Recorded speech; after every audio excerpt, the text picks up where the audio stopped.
Maybe it's finally time to think about somewhere safer for you to live, my daughter-in-law wrote in the Christmas card she mailed me, right above a glossy brochure for a nursing home 40 miles away from my home. I stared at the paper so long that the lights on my Christmas tree blurred into soft golden circles. Outside my kitchen window, snow drifted slowly across the empty street, covering the sidewalks of our quiet Connecticut neighborhood in white. The cinnamon candles I'd lit an hour earlier were still burning beside the sink, and the smell of roasted turkey filled the house, warm and heavy, as though it still expected guests to arrive at any moment. I looked back down at the brochure resting in my lap. Maple Grove Senior Living, it read in elegant green lettering. Beneath the title was a photograph of smiling elderly people sitting around a puzzle table, all of them dressed in pastel sweaters, all of them looking strangely identical. Vanessa had circled one sentence in blue ink. Private rooms available immediately. My fingers tightened slightly around the card she had sent with it. Merry Christmas, Margaret. We thought this place might be easier for everyone. Easier for everyone. I read that sentence 3 times before setting the card carefully beside my coffee cup. At 69 years old, I had lived in the same colonial house for 36 Christmases. My late husband Walter and I had raised our son Daniel here. Every inch of this home carried memories. The small scratch on the hallway wall from Daniel's first bicycle. The fireplace Walter built with his own hands one summer when money was tight and we couldn't afford contractors. The crooked little angel on top of the Christmas tree that our granddaughter Sophie made in kindergarten using glitter and popsicle sticks. And now, according to Vanessa, this home had become inconvenient. I glanced toward the dining room where the table was already set for 8 people. My grandmother's china sat polished beneath the soft glow of candlelight. Cloth napkins folded neatly beside each plate. A glass bowl of cranberry sauce in the center. I had even baked Sophie's favorite pecan pie that morning, though. My arthritis had been especially painful because of the cold weather moving in. The clock above the stove ticked loudly in the silence. 6:15. Dinner was supposed to start at 6. I reached for my phone again even though I already knew there were no new messages. Nothing from Daniel. Nothing from Vanessa. Nothing from my grandkids. Earlier that morning, Daniel had texted only 4 words. Busy day. Talk later. I told myself not to overthink it. Families got busy during Christmas. Flights were delayed. Roads were icy.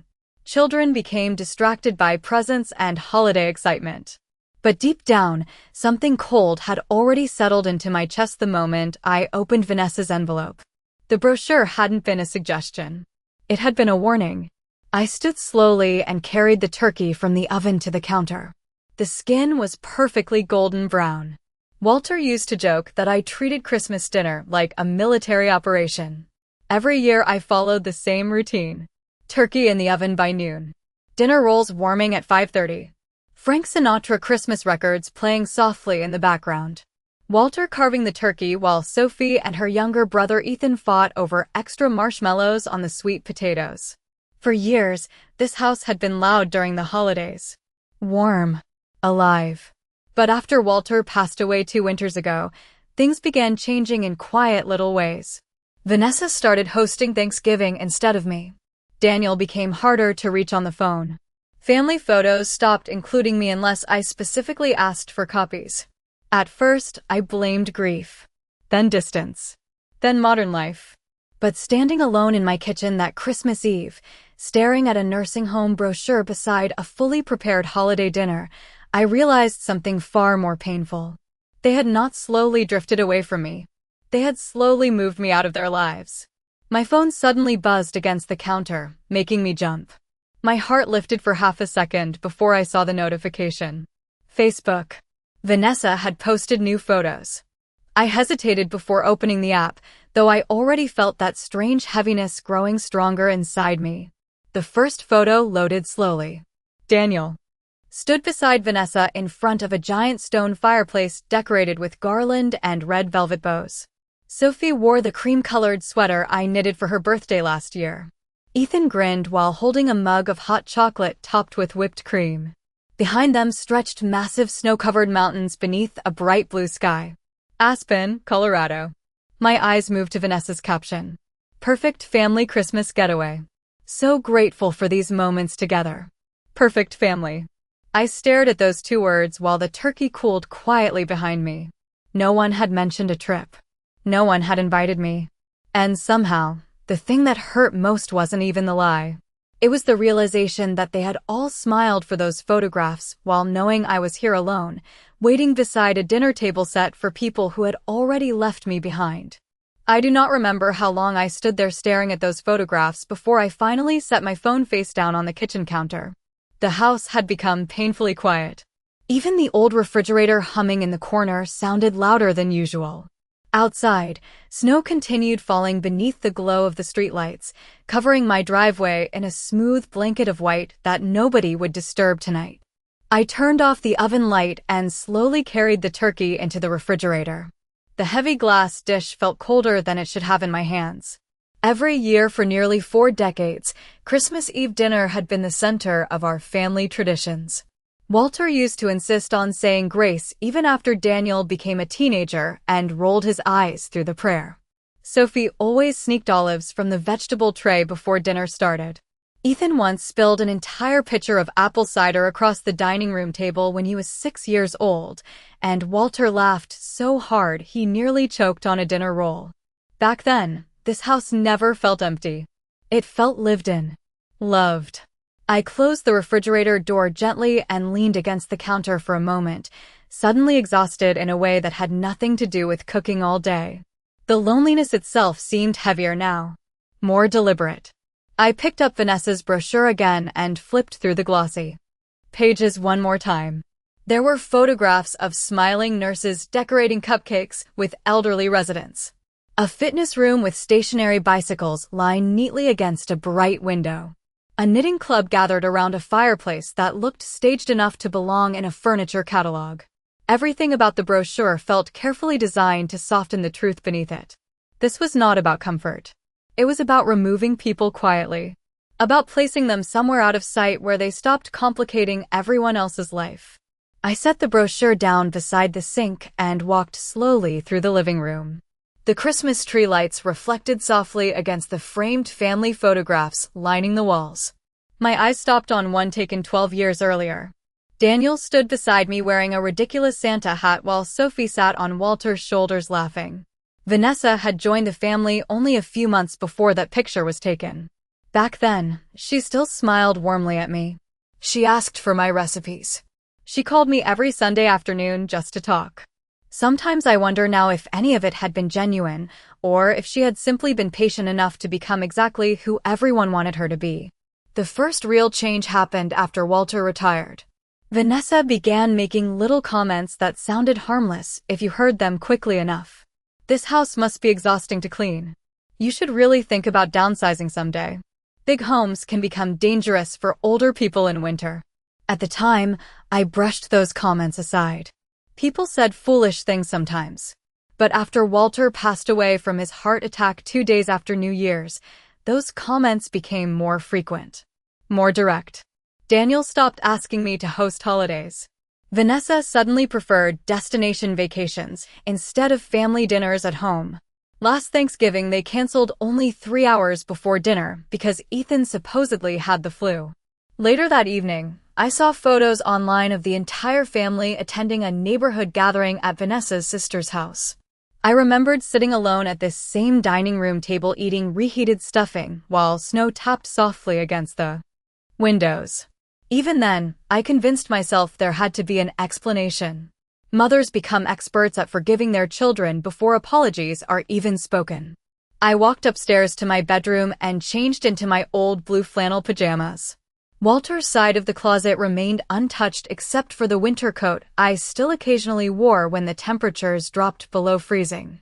Some nights I opened the closet just to smell his aftershave lingering faintly in the fabric. Grief changes shape over time. In the beginning it crashes into you like waves. Later it becomes quieter. A missing coffee cup. An empty chair. A habit of reaching for someone who is no longer there. I sat carefully on the edge of the bed and glanced toward the digital clock beside me. 9:42. Still nothing from Daniel. Not even a phone call. I picked up my phone once more before finally placing it back down. My reflection in the dark bedroom window startled me slightly. For the first time in months, I looked older to myself. Not because of wrinkles or gray hair. Because something inside me had shifted tonight. Something painful and undeniable. I thought about the sentence Vanessa had written inside the Christmas card. Easier for everyone. Not safer for me. Not happier for me. Easier for everyone. Meaning them. Meaning their vacations and schedules and carefully curated holiday photographs. My existence had become inconvenient. That realization should have made me cry. Instead, I felt strangely calm. Not peaceful. Not yet. But clear. The kind of clarity that arrives only after a person stops lying to themselves. I reached over and turned off the bedside lamp. Downstairs, the Christmas tree lights continued glowing softly in the darkness, illuminating a dinner table still set for a family that had already decided there was no longer room for me in their perfect picture. Christmas morning arrived quietly. I woke before sunrise out of habit, listening to the wind pushing softly against the windows of the house. For a few seconds, lying beneath the heavy quilt Walter and I bought during our anniversary trip to Vermont years ago, I forgot everything that had happened the night before. Then I remembered the brochure sitting downstairs on the kitchen counter beside the untouched pie, and that familiar heaviness returned to my chest. I dressed slowly in a cream-colored sweater and wool socks before making my way downstairs. The house smelled faintly of pine needles and cold fireplace ash. The Christmas tree still glowed softly in the dark living room, casting long golden reflections across the hardwood floors. Every wrapped gift beneath the tree remained untouched exactly where I had placed them. Sophie's present sat near the fireplace in silver paper with blue ribbon. Ethan's gift, a vintage baseball glove I found online after weeks of searching, rested beside it. I stood there for a long moment staring at those presents before finally carrying them one by one into the hallway closet. My hands moved carefully, almost mechanically, as though putting them away might somehow hurt less if I did it gently. Outside, snowplows rumbled faintly in the distance. Somewhere down the street, I heard children laughing as they dragged sleds across fresh snow. Christmas continued for everyone else. I made coffee and stood by the kitchen window while the machine hissed softly behind me. Across the street, my neighbor Helen was hanging a wreath on her front door wearing a thick red scarf and fuzzy white boots. Her husband Frank waved cheerfully while carrying boxes from their garage. For a moment I envied how ordinary their morning looked. At 9:15, my phone finally buzzed. Daniel. I stared at his name before answering. "Merry Christmas, Mom," he said, sounding distracted, as though he were speaking while doing something else at the same time. I could hear voices and laughter behind him. Hotel sounds. Plates clinking. Someone calling for hot chocolate. "Merry Christmas," I replied quietly. "Sorry we missed dinner last night," he continued quickly. "Things got hectic with the trip, and we figured you would understand." Understand. Such a simple word. "I saw the pictures," I said after a pause. Silence followed for half a second too long. "Oh," Daniel answered finally. "Yeah, Vanessa found a last-minute deal for Aspen." The kids were excited. I waited for him to apologize properly. To say they should have invited me. To ask if I had spent Christmas Eve alone. Instead, he lowered his voice slightly and said, "Did you get Vanessa's card?" My fingers tightened around my coffee mug. "I did." Another pause. "She was only trying to help, Mom. We worry about you being alone in that big house." There it was again. Not concern. Management. As though my life had become a problem they needed to organize neatly. "I have managed this house for 36 years, I replied calmly. "I know," Daniel said quickly. "But maybe it is time to think about simplifying things a little." Simplifying things. I looked toward the dining room where 8 untouched wine glasses still sat beneath the chandelier from the night before. "Are you asking me to leave my home?" I asked softly. Daniel exhaled heavily, already sounding tired of the conversation. "Nobody is asking that right now. We just think Maple Grove could make life easier." Easier. The same word again. It struck me then how rehearsed this conversation felt. Like they had already discussed it together before calling me.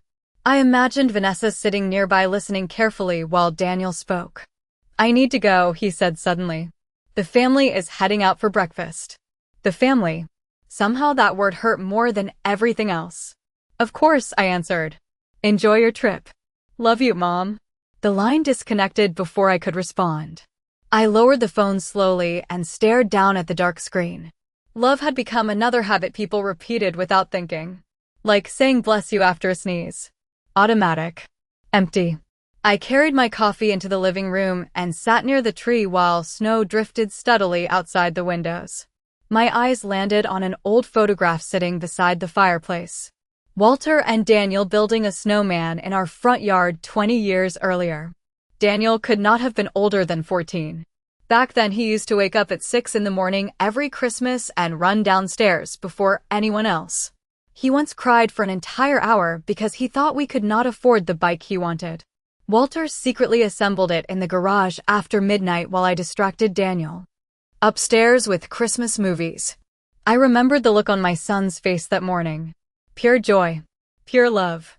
Somewhere over the years, that boy disappeared. Or maybe he had simply become someone easier to control. Around noon, there was a soft knock at my front door. I opened it to find Helen standing there holding a plate covered in aluminum foil. I made too many cinnamon rolls, she said warmly, snowflakes clinging to her scarf. Then her expression softened slightly as she looked past me into the quiet house. Margaret, she asked gently, where is everybody? For the first time since opening Vanessa's brochure, I did not know how to answer that question. Helen stood quietly on my front porch while cold air drifted between us. Snowflakes clung to the shoulders of her dark wool coat, slowly melting beneath the porch light. For a moment, I considered giving her the same polite answer I had repeated to myself all morning. They are busy. The trip was last minute. Families get complicated around the holidays. But something inside me felt too tired for pretending now.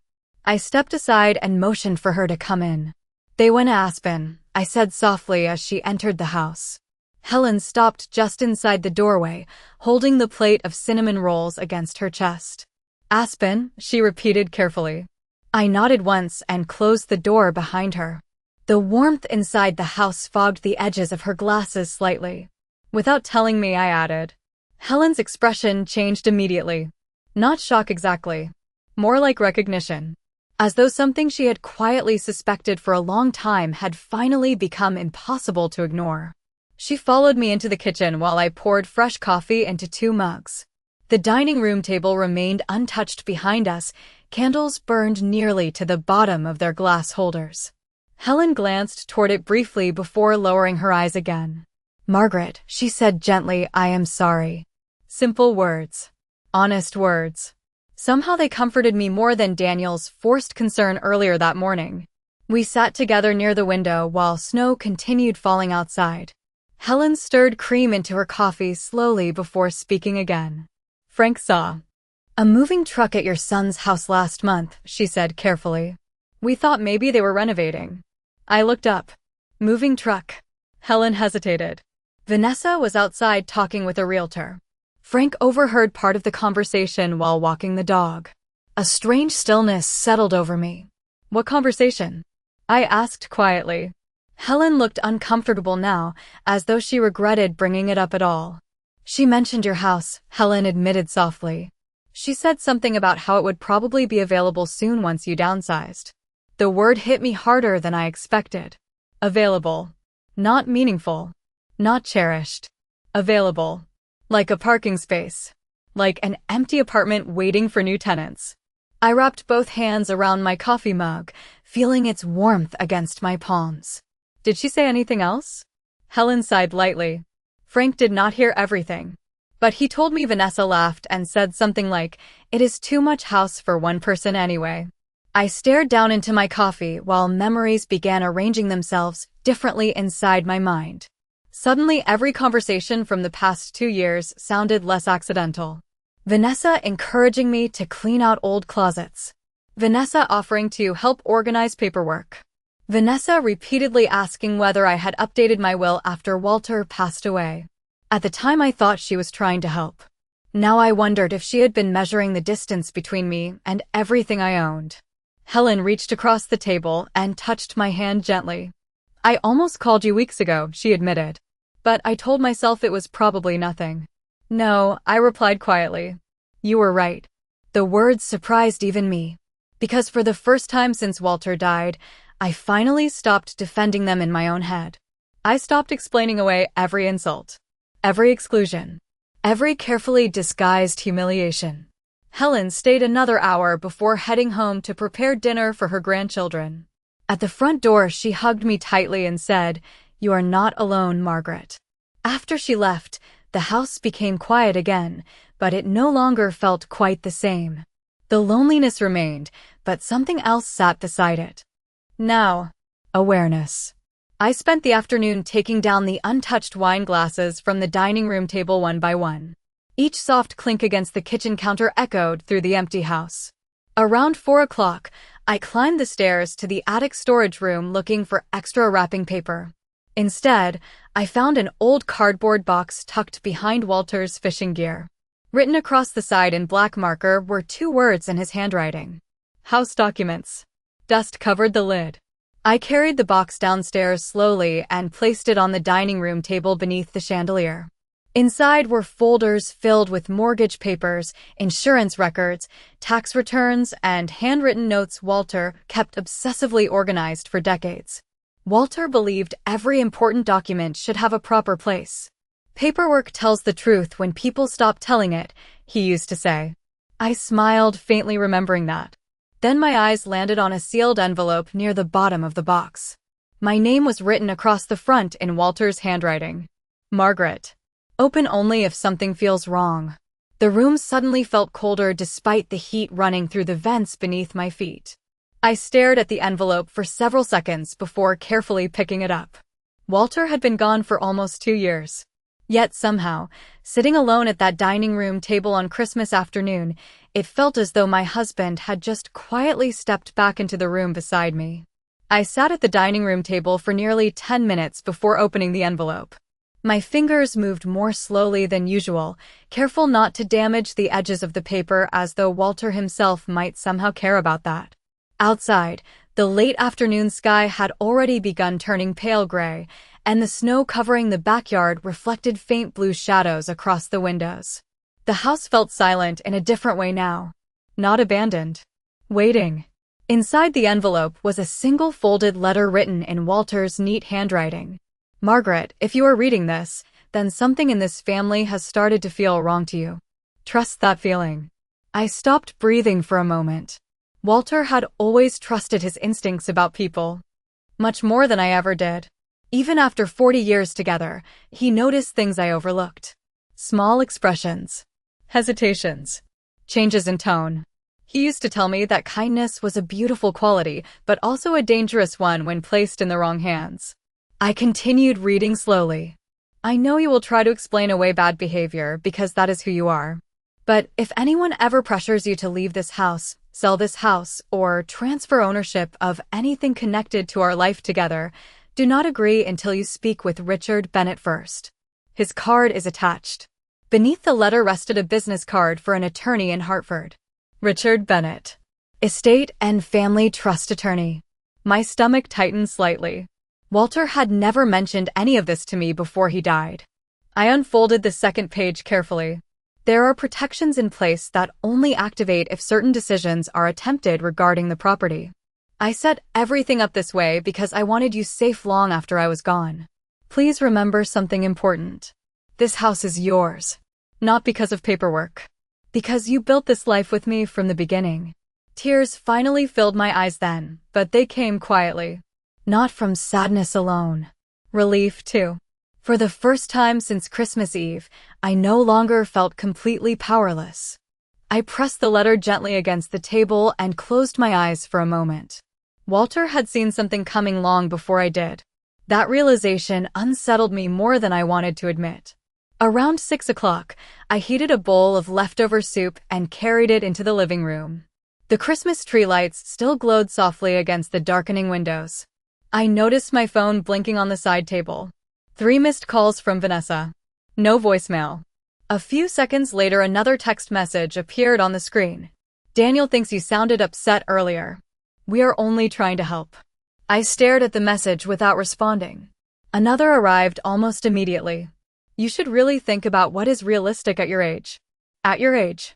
Such a polished way of making someone feel disposable. I set the phone down without answering.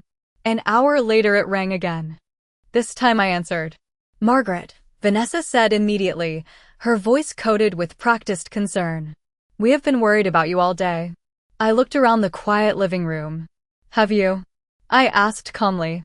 There was a brief pause before she continued speaking. Daniel said you seemed emotional this morning. We know the holidays are difficult since Walter passed. I could almost picture her expression while she spoke. Sympathetic eyes. Tilted head. Perfectly measured concern. Vanessa had mastered the art of sounding kind while quietly taking control of every conversation around her. I received your brochure, I said. Silence settled for a moment before she answered carefully. Margaret, nobody is trying to hurt you. We are thinking long term. That house is huge. What happens if you fall? What happens if something goes wrong and nobody is there? I glanced toward the staircase leading upstairs. Walter's coat still hung beside the front hallway closet where I left it last winter. I have managed quite well so far, I replied. Vanessa sighed softly into the phone. You are being stubborn. There it was. The shift beneath the performance. The irritation underneath the sweetness. I suddenly remembered another conversation from almost a year earlier when Vanessa visited after church one Sunday afternoon. She stood in this exact living room studying the staircase, while casually asking how much heating costs had increased recently. At the time I thought she was making conversation. Now I realized she had been evaluating the house itself, measuring its value against my usefulness. Walter worked very hard for this home, I said quietly. And so did I. Vanessa's voice cooled slightly. Nobody is denying that. But eventually practical decisions have to be made. Practical decisions. Another carefully chosen phrase. As though removing me from my own life was simply a matter of efficient planning. I leaned back slowly in my chair. I will decide what happens to my home, I said. Another silence followed. Longer this time. Then Vanessa laughed softly, though there was no warmth in it anymore. Of course, she replied. We will talk when we get back. The call ended a few seconds later. I sat there holding the phone long after the screen went dark. Outside, snow continued falling quietly across the neighborhood while Christmas lights blinked peacefully from house to house. But inside me, something had changed completely. For 2 years I had mistaken manipulation for concern because I was grieving too deeply to question it. That fog was finally beginning to lift. And for the first time since Walter died, I no longer felt like the fragile woman they believed they could gently push aside. The morning after Christmas, I woke before dawn again. Years of raising a family had trained my body to rise early during the holidays, even when there was nobody left waiting downstairs for breakfast. Pale winter light filtered softly through the bedroom curtains while the radiator hissed beside the wall. For a few moments I stayed, still beneath the blankets, listening to the familiar sounds of the house settling around me. Walter used to say older homes breathe differently in winter. Tiny creaks in the walls. Pipes shifting beneath cold floors. The quiet language of a place that has survived decades of seasons. I looked toward Walter's side of the bed, still untouched except for the folded gray sweater resting near his pillow. Sometimes grief arrived loudly. Other times it simply sat beside you in silence before the day even began. I made coffee and carried Walter's letter back to the dining room table. Snow covered the backyard completely now, smooth and untouched except for a single line of bird tracks near the fence. The world outside looked calm. Inside me, something sharper had taken shape overnight. I reached for the business card Walter left behind and dialed the number for Richard Bennett's office before I could talk myself out of it. A receptionist answered almost immediately. Bennett and Associates, she said warmly. How may I help you? My name is Margaret Whitmore, I replied carefully. My late husband Walter Whitmore asked me to contact Mr. Bennett if I ever had concerns regarding my estate. There was a brief pause before the woman answered differently. More serious now. One moment please, Mrs. Whitmore. Less than 30 seconds later, a man's calm voice came onto the line. Margaret, he said gently. I wondered if this day might eventually come. I tightened my grip on the phone. You knew Walter left me that letter? I helped him prepare it, Richard replied. Your husband was a very thoughtful man. I stared at the snow outside the window. He seemed worried. Richard exhaled quietly. Walter loved you very much. He also noticed certain conversations beginning shortly before his health declined. My chest tightened slightly. What conversations? Questions about ownership, property taxes, long-term care options. Your son and daughter-in-law met with Walter twice during his final year asking about future plans for the house. I closed my eyes briefly. Walter never told me any of this. He did not want to upset you while he was ill, Richard continued carefully. But he made several legal changes afterward. A strange mixture of grief and gratitude settled inside me. Even near the end of his life, Walter had still been protecting me quietly. Richard asked if I could meet him in Hartford later that afternoon. By 11 o'clock, I was driving slowly through snow-covered streets beneath a pale gray sky. Christmas decorations still hung from storefronts downtown. Red bows tied around old street lamps. Artificial wreaths covered in glittering frost. Families walked bundled together carrying shopping bags and coffee cups while soft holiday music drifted faintly from open cafe doors. I suddenly realized how long it had been since I spent time anywhere besides this house and the grocery store. Grief had slowly shrunk my world without me noticing. Richard's office occupied the second floor of an old brick building overlooking the Connecticut River. Inside, everything smelled faintly of leather chairs and cedar bookshelves. Richard himself looked older than I remembered, his silver hair thinner now, wire-rimmed glasses resting low across his nose. But his eyes remained kind. He shook my hand gently before guiding me into his office. Walter talked about you constantly, he said with a small smile. Especially during football season. He claimed nobody made chili better than you. The comment nearly broke my heart. Richard opened a thick folder across his desk and adjusted his glasses carefully. Margaret, your husband established an irrevocable trust 18 months before his death. I blinked. A trust? Richard nodded. Your home legally belongs to the Whitmore Family Preservation Trust. You are sole lifetime beneficiary. Nobody can force the sale of the property while you are alive without your direct consent. I stared at him silently. Additionally, he continued, Walter included several protective clauses regarding external pressure or coercion related to assisted living placement and property transfer.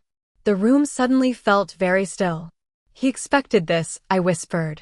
Richard folded his hands carefully. Walter suspected there might eventually be attempts to influence you emotionally after his passing. He wanted safeguards in place. I looked down at the documents spread across the desk. Pages filled with signatures and legal language. Proof that Walter had seen danger long before I ever did. There is something else, Richard added quietly. Last spring, your daughter-in-law contacted our office requesting information about transferring authority over certain financial decisions if your health declined. My stomach turned cold. What did you tell her? Richard's expression hardened slightly for the first time. I told her those decisions belonged solely to you. Silence settled heavily between us. Outside the office windows, snow drifted slowly over the frozen river while traffic crawled along the streets below. Richard slid the folder gently toward me. Margaret, he said softly, your husband built these protections because he trusted your heart but worried others might take advantage of it. I ran my fingers slowly across Walter's signature at the bottom of the final page. For the first time since opening that nursing home brochure, fear gave way to something steadier. Not anger. Not revenge. Clarity. And clarity, I was beginning to understand, could become its own kind of strength. By the time I drove home from Hartford, the winter sun had already begun disappearing behind thick gray clouds. The roads were slushy from melting. Snow and Christmas decorations blinked softly across quiet front lawns as evening settled over the neighborhood. I parked slowly in my driveway and sat inside the car for a moment without moving. Walter's folder rested on the passenger seat beside me. The papers inside had changed everything, though from the outside my life still looked exactly the same. The same house. The same empty driveway. The same woman sitting alone behind the steering wheel. But inside me, something fundamental had shifted. For the first time in 2 years, I no longer felt like someone waiting helplessly for other people to decide what happened next. I carried the folder inside and locked the front door carefully behind me. The house greeted me with familiar silence. I turned on the kitchen lights and automatically reached for the coffee maker before stopping halfway through the motion. It was almost 6 o'clock. Normally by now I would have been preparing dinner for myself while television noise filled the background just to make the rooms feel less empty. Tonight felt different. Sharper somehow. I removed my coat slowly and hung it beside Walter's old winter jacket in the hallway closet. His sleeve brushed lightly against my arm as I stepped away, and for one strange second I could almost hear his voice again. "Pay attention, Maggie." Walter only called me Maggie when he was serious. I smiled faintly to myself before carrying the folder upstairs to the bedroom. I placed it carefully inside the cedar chest at the foot of the bed beneath several folded blankets. Not hidden exactly. Protected. Around 7:30, headlights swept across the living room windows. I looked up from the armchair near the fireplace just as a dark SUV pulled into the driveway. My stomach tightened immediately. Daniel and Vanessa were home earlier than expected. A few seconds later, the front door bell rang. I stood slowly and crossed the hallway while smoothing my sweater sleeves out of habit. When I opened the door, cold wind rushed inside, carrying the smell of snow and pine. Daniel stood on the porch holding 2 shopping bags while Vanessa smiled brightly beside him in a white wool coat. Behind them, Sophie and Ethan climbed out of the SUV arguing playfully over a tablet computer. From a distance, they looked exactly like the kind of family people admired in Christmas cards. Vanessa stepped forward immediately and wrapped her arms around me before I could react. "Margaret," she said warmly. We hated leaving things awkward before we came home. Her perfume smelled expensive and floral. I stood still through the hug before she finally stepped back. Daniel leaned down and kissed my cheek quickly. "We brought gifts," he said, lifting the shopping bag slightly as though that somehow explained everything else. I glanced past them toward the driveway where snow crunched beneath Sophie's boots while Ethan chased her with handfuls of powdery ice. My grandchildren looked happy, completely unaware of the tension quietly surrounding the adults in their lives. "Come inside," I said calmly. Vanessa smiled with visible relief as though she had expected resistance. "That sounds lovely," she replied. Inside the kitchen, Vanessa immediately slipped into performance mode. She complimented the Christmas decorations, asked whether I had stayed warm during the storm, mentioned how exhausting travel with children could be. Every sentence sounded polished and carefully harmless. But now that I understood what she was doing, I could finally hear the calculation beneath it. Daniel helped the children unpack gifts in the living room while Vanessa followed me into the kitchen carrying a bottle of wine. "You seem better today," she observed casually while setting the bottle on the counter. "Yesterday, you sounded emotional." I opened the refrigerator and removed leftover lasagna without looking at her. I had a lot to think about. Vanessa leaned lightly against the counter beside me. "Margaret, nobody wants conflict here. We are family." Family. Another word people used when they wanted something softened. "Of course," I answered quietly. She studied me carefully then, probably expecting tears or anger or wounded confusion. Instead, she found none of it. I saw the slight uncertainty flicker across her expression before she smiled again. "Daniel worries about you," she continued.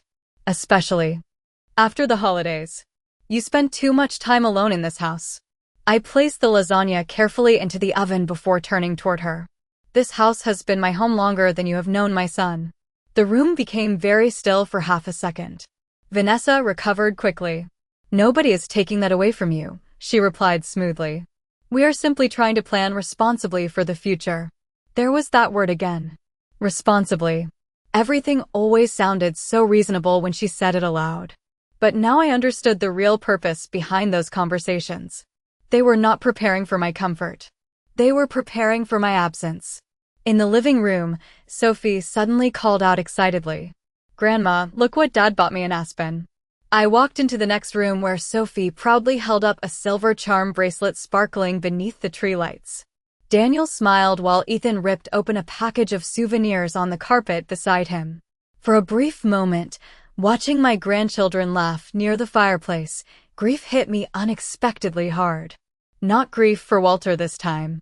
Grief for the family I thought still existed. Vanessa appeared beside Daniel and rested her hand lightly against his shoulder. Together they looked perfectly united. Perfectly practiced. And standing there in the warm glow of Christmas lights, I realized something important. They still believed I was fragile. They still believed I had no idea what they were truly trying to do.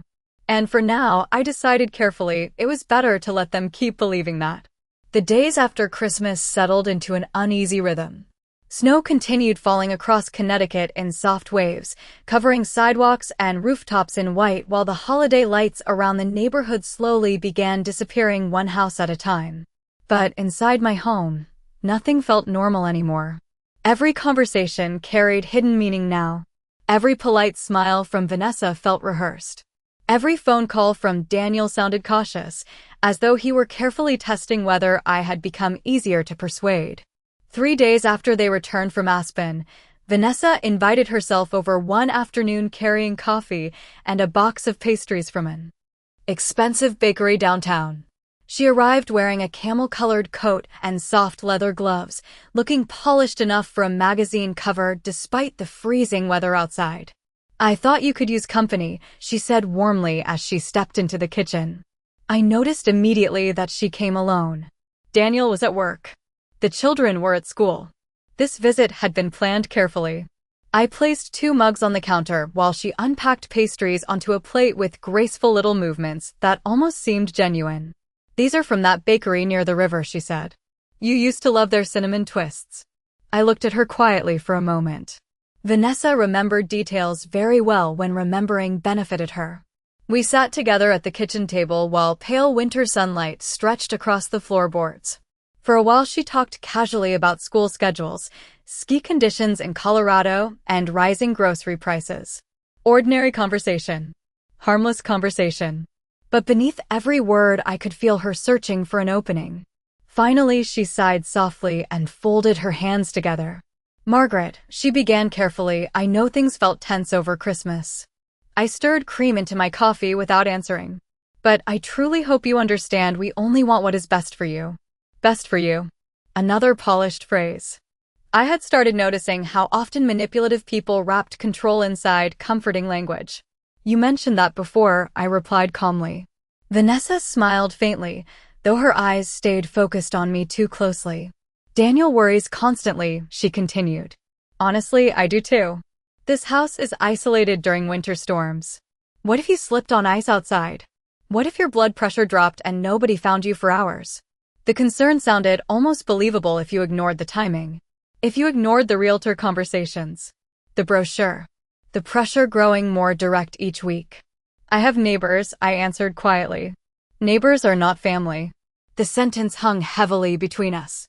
I almost laughed at the irony of hearing it from the woman who had spent 2 years carefully separating me from my own family traditions. Vanessa leaned slightly closer across the table. "Margaret, you deserve comfort now. Maple Grove has beautiful private suites, social activities, transportation, medical staff available 24 hours a day." She spoke smoothly, confidently, like someone presenting an investment opportunity rather than discussing another human being's life. "I raised a child in this house mostly by myself while Walter worked 60 hours a week," I said softly. "I survived pneumonia here during the blizzard of 1996. I took care of my husband through chemotherapy treatments in this kitchen." Vanessa's smile tightened slightly. "Nobody is questioning your strength." But they were. That was exactly what this had become. A quiet campaign to redefine me as fragile enough to remove. I stood slowly and carried my coffee cup to the sink. Behind me, Vanessa remained silent for a few seconds before speaking again. "Daniel also mentioned maintenance costs are becoming expensive." There it was.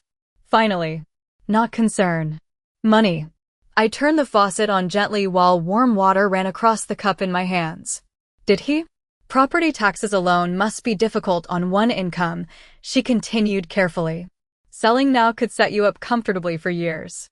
I looked out the kitchen window toward the backyard fence buried beneath snow.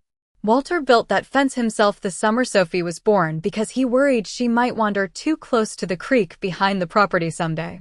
Every part of this home carried history they did not value because they had not built it themselves. To Vanessa, this place was not memory. It was square footage. Equity. Opportunity. I dried the coffee cup slowly before turning back toward her. Walter made arrangements before he died, I said calmly.